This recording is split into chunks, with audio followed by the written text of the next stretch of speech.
this generation is so different. And you brought up a point earlier that we've talked about quite a bit is when you're at a point in your career, and you mentioned it, it's like, hey, I didn't feel like I was going anywhere.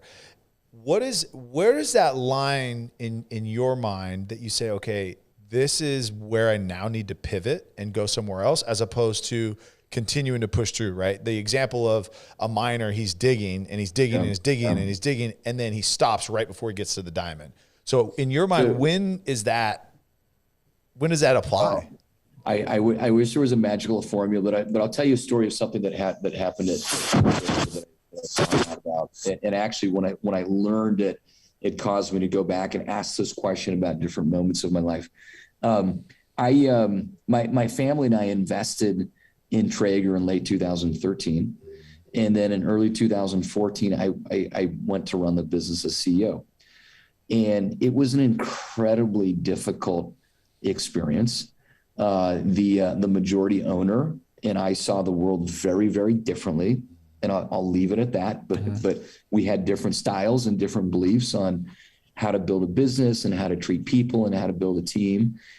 And I came to this moment, sort of 10 months in, where it was just a devastating moment. We'd managed to buy the rest of the business. We got him out. It was ours to build.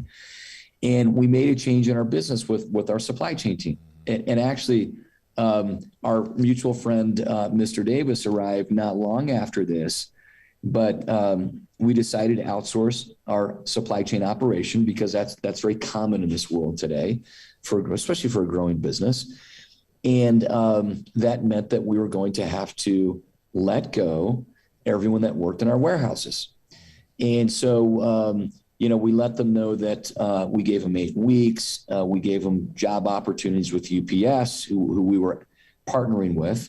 We gave them time off of work to go and find jobs. And then we offered them severance if they got to the end of this 8 weeks and it didn't work out. And the next time I showed up at the office, there was a fire truck and a police car, and one of our trucks was on fire. It had been doused with fuel, and it was melting to the ground. And I remember asking a little bit of a different question in the moment. I'm like 3 hours into this. I remember walking into a bathroom, locking the door, washing my face, and saying, "What a freaking disaster." Where am I right now? This is a disaster. I feel unsafe. And honestly, in that moment, I was done digging the mine. Like I was going nowhere. And had I not felt an obligation to a handful of people that I'd hired that cared about having a job and a paycheck, I would have handed over the keys and walked out. Wow. And fortunately, I felt like I couldn't do that. And because 6 months later, I said, I am having the experience of a lifetime. And I asked myself that exact question. It's like, at what point do you give up and say this was a failure? And I would say it takes more art than science. But on one occasion, I made the mistake of staying too long. And I understand that looking back at it. And on many occasions, I made the mistake of quitting too early.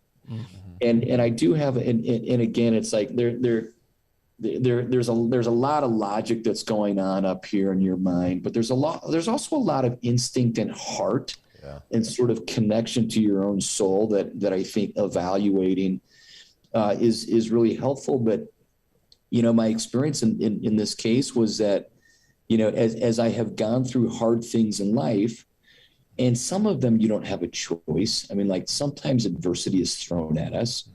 But I look at those moments that felt the deepest, that felt the most difficult, and they just felt overwhelming. Like those burdens felt huge. And I was actually closer to like breaking through in what I was doing and closer to a moment of like personal victory or success. And so it's an ambiguous answer, but I think it's, as I think about generationally, and like we're a very young company in terms of who we hire. millennials are no longer the young bucks that they once were. But I've hired a lot of millennial, Gen Z, and you look at their resumes, and it's like, boy, you've only been out of college for 4 years, and like it looks like you've experienced the world professionally.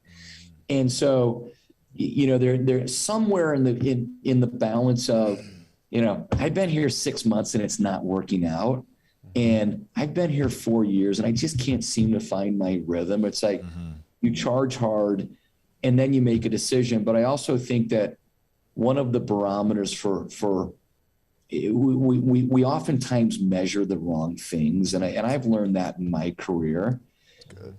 When I'm measuring my own personal enjoyment, like my own success, my own paycheck, when it's all about me, I kind of lose out on what actually makes a career special and meaningful.